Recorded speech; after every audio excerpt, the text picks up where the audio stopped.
Toyota Corolla GL 1.6 1996 model का गाड़ी है, जिसका रजिस्ट्रेशन यानी कागजात जो है वो बिल्कुल मुकम्मल है। कंप्लीट डॉक्यूमेंट के साथ आपको मिलती है। पंजाब रजिस्ट्रेशन है।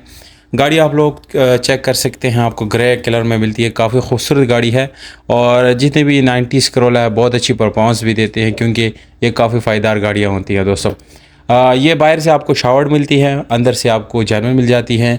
ये गाड़ी जो है न्यू टायर के साथ आपको मिलते हैं। इसमें अलॉय रिम आपको अच्छी कंडीशन में मिलती हैं। इसका जो रजिस्ट्रेशन नंबर है दोस्तों वो गोल्डन आपको मिलता है। पर यहाँ पर कुछ प्राइवेसी रखने के लिए इसको जस्ट हाइड किया गया है। बहरहाल दोस्तों नंबर आप लोगों को डिस्क्रिप्शन में दूंगा।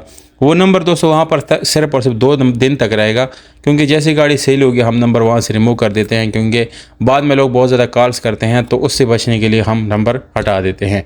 तो जैसी गाड़ी सेल होगी उसके बाद आपको रब्ता करने की ज़रूरत नहीं है। गाड़ी जो है इसकी डिमांड 9,70,000 रुपये है। इतनी ज़्यादा प्राइस नहीं है, प्राइस भी ठीक ठाक है। और गाड़ी जो है इस वक्त इस्लामाबाद में खड़ी है। आप रब्ता करके मज़ीद डिटेल ले सकते हैं, यानी मज़ीद रब्ता आप जो है कर सकते हैं। रब्ता नंबर डिस्क्रिप्शन में लिखता हूँ, अगर आप लोग लेना चाहते हैं तो बिल्कुल आप उस नंबर पर रब्ता करें। गाड़ी का कोई भी फंक्शन ख़राब नहीं है, मुकम्मल ओरिजिनल गाड़ी है और बहुत अच्छी कंडीशन में आपको मिलती है। तमाम तरह फंक्शन जो है वो इसके फंक्शनल है और काम कर रही हैं। बहुत शुक्रिया, अपना ख्याल रखिएगा। वस्सलाम।